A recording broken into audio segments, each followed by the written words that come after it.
저는 이제 좀 다른 생각을 갖고 있습니다. 예. 지금의 남남 갈등이 이제 광복 직후에, 그러니까 1945년 해방 직후의 상황과 비슷하다. 그러한 문제 제기가 있습니다. 그리고 한국 전쟁을 겪은 우리 세대에 비춰보면 이게 상당히 문제가 있다는 얘기들을 많이 듣습니다. 그런데 이제 저는 이게 다양성, 아까 우리 김기옥 교수님 말씀하셨듯이 우리 사회의 다양성과 건강성을 증명해주는 그러한 것이라고 생각합니다. 며칠 전에 참여연대가 유엔 안전보장 이사회에 문건을 보냈다가 이제 된사리를 맞았습니다. 저는 뭐 거기에 대해서 찬성하지는 않지만 그것이 바로 한국 사회의 건강함을 표출시켜주는 그러한 사건이라고 생각합니다.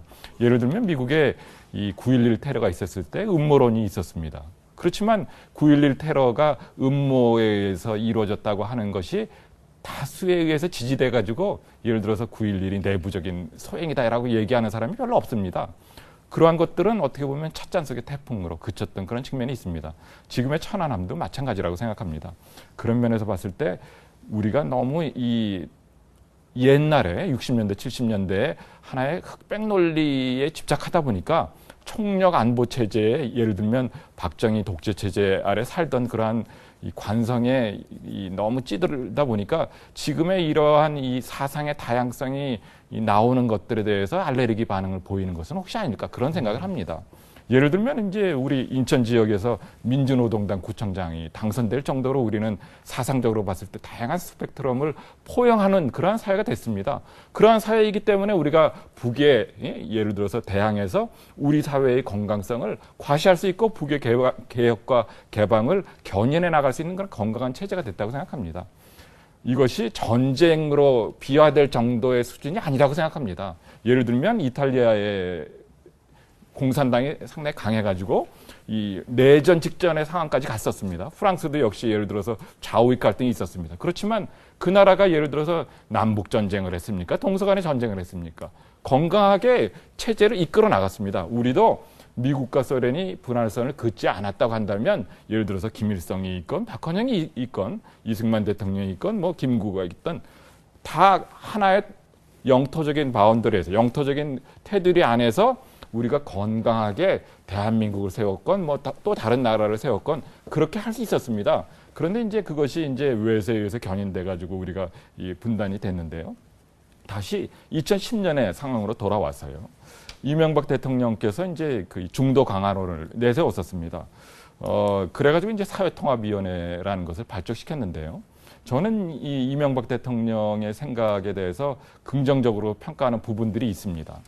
중도 강화라는 말은 좀 별로 듣기 좋은 말은 아닙니다. 왜냐하면 중도를 인위적으로 강화시켜가지고 어떻게 보면 자신의 지지 기반으로 만들겠다. 그러한 이 뉘앙스의 표현이니까요. 그렇지만 어쨌든 이 중도라는 어떻게 보면 중산층의 기반이 되는 이 세력을 두텁게 해가지고 예를 들면 좌파적인 주장이나 우파적인 주장들을 서로 이렇게 이 수렴시켜 나갈 수 있는 기반을 만들겠다라고 하는 것은 뭐 또 다른 이 이념의 예를 들어서 양극화된 논리를 이 극복할 수 있는 하나의 대안으로 긍정적으로 평가할 수 있는 부분이 있다고 생각합니다. 그런데 이제 저는 아까 말씀드렸듯이 이것을 인위적으로 그걸 만들지 말고 각자의 예를 들어서 사회 세력들에 의해서 지지를 받는 예를 들면 우리가 민주노동당이나 진보신당은 좀 없는 사람들의 지지를 받고 있고요. 그리고 청년 학생들의 지지를 받고 있습니다. 그리고 한나라당은 예를 들어서 5, 60대의 지지를 상당히 많이 받고 있습니다. 그리고 민주당은 민주당 나름대로 예를 들어서 지역적인 기반도 갖고 있고 그리고 나름대로 뭐 예를 들어서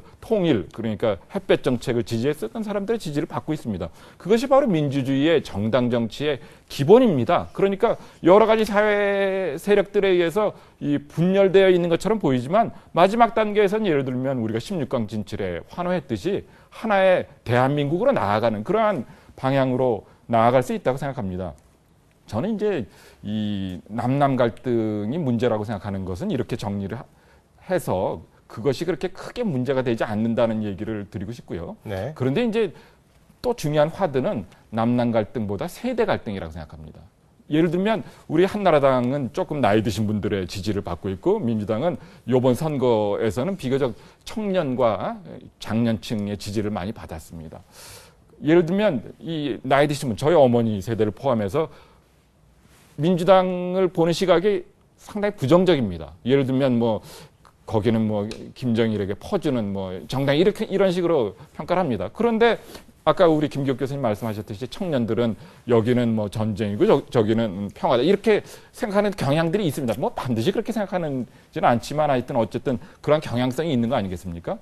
그런 맥락에서 보면 이러한 세대 간의 갈등, 그러니까 이 젊은 세대와 나이 드신 분의 세대 간의 갈등이 또 문제로 제기될 수 있는데 저는 이것도 역시 자연스러운 것이라고 생각합니다. 왜냐하면 나이 드신 분들이 예를 들어서 60대, 70대 분들은 한국전쟁 6.25를 겪었습니다. 6.25라고 하는 것이 바로 옆에서 자기의 가족들, 아버지가 죽어가 나가는 그런 상황이었습니다. 그런 상황에 비춰봤을 때 무조건적인 좌익을 반대할 수밖에 없었고 무조건적인 우익을 반대할 수밖에 없었던 그런 상황이었습니다. 지금 우리 세대의 중견으로 이제 올라가고 있는 50대와 40대의 경우에 있어서는 전후 세대입니다. 60년 전에 전쟁을 겪어보지 못한 세대입니다. 그러한 분들이 이제 예를 들어서 70대, 80대가 되는 2020년, 2030년이 되면 아마 이러한 세대 간의 갈등도 자연스럽게 이 좌우 갈등의 차원에서 넘어서서 조금 더 건강한 쪽으로 발전될 수 있겠다라고 생각합니다. 그러니까 모든 현상들을 좀 자연스러운 어떤 걸로 많이 이제 말씀을 해주셨는데 지금 말씀이 이제 의견이 달랐기 때문에 우리 저 김 소장님의 얘기를 잠깐 듣고요. 그리고 강 의원님 말씀을 듣도록 하겠습니다. 저도 아까 처음 시작을 남남 갈등은 저는 우리 사회 오히려 건강한 측면을 제가 얘기를 했고 민주주의의 한 측면으로서 얘기를 했다고 했지 않습니까? 그리고 지금 말씀하셨듯이 세대 갈등은 뭐 우리 사회만 있는 게 아니라 뭐 모든 시대에 요즘 아이들 버릇없네라고 말하는 기성세대의 어떤 가치관, 그다음에 새로운 것들을 도전해 보고자 하는 그런 젊은 청년들의 이런 것이 있어서 사실상 사회가 건강하게 미래를 향해서 오늘보다 더 나은 내일을 향할 수 있지 않겠습니까? 근데 이제 하나 더 중요한 것이 있다. 갈등은 저는 거의 모든 인간이 존재하는 한 갈등은 정상적인 것이다. 그러면 갈등을 어떻게 바라볼 것이냐? 갈등을 곧 전쟁으로 바라볼 것이냐? 그게 아니라는 거죠. 갈등을 서로 어떻게 관리하고 대화로서 풀어나가고 서로 차이를 존중해주고 그 속에서 또 좀 더 진보적인 가치를 또 발전시키고 하면서 역사의 한 단계 한 단계 수태가 발전을 한다면 제가 우려를 하는 것은 지금 우리 이명박 정부가 뭐 과거에 비해서 저는 뭐 일부 좋은 것도 있고 또 우리가 긍정적으로 봐야 될 부분도 있다고 생각하지만 여전히 지난 2년 반 동안 소통을 하지만 소통 없는 소통을 얘기를 하고 있는 것이 아닌가. 사실은 정교조 선생님들을 가까이서 들여다보면 뭐 저희가 생각하는 것, 그러니까 일반적으로 대중매체 특히 이제 보수 언론에서 얘기하듯이 그렇게 뭐 소위 꼴통 주사 뭐 좌파 이렇게 말할 수 있는 분들이 아닙니다. 정말 건강하게 아이들을 사랑하는 마음에 어떻게 참교육을 할 건가. 견해가 좀 더 다를 수는 있겠죠. 그분들은 촌지 없애는 거, 또 일제고사라는 것이 얼마나 아이들을 질박하는지. 왜냐하면 그것 말고도 수많은 시험들, 사교육이라는 것이 아이들한테 있거든요. 그래서 그 아이들의 어떤 고충들, 우리 사회의 어떤 약자의 고충들, 사회적인 소수자의 그런 어떤 문제의식들, 그런 이제 그리고 지금 이제 초등학생들이 가장 크게 고민하는 게 있습니다. 88만 원 세대. 아이들의 걱정이 취업이거든요. 초등학생들이 취업을 걱정한다는 게 말이 안 되는 거잖아요. 이제 이런 것들은 우리 사회가 지금 아이들의 그런 고통, 청년들의 고통, 우리 사회 여러 약자들의 그런 고통을 소통할 수 있는 장들을 열어놓지 못함으로써 이것이 위로 보면 국가기관으로부터 사실을 뭐 중도를 강화한다라고 말하지만 사실은 다양한 어떤 입장들을 소통할 수 있는 기구들, 기관들, 기회들을 사실 배제하고 있는 논리를 우리가 여타의 관점에서 볼 수가 있습니다. 그래서 소통을 하면서 갈등을 관리를 해나가는 것이지 갈등을 폭력으로 그러니까 합리적인 장에서 논의할 수 없으면 폭력이나 아니면 비상적인 사태로 갈 수밖에 없는 거거든요. 갈등에 좀 출구를 만들어내자라는 주장을 좀 하고 싶습니다. 우파와 좌파로 지금 나눠져 있는 이런 어떤 갈등과 소통 문제에 대해서 얘기 나누고 있는데요. 강 의원님께서 말씀해 주시죠.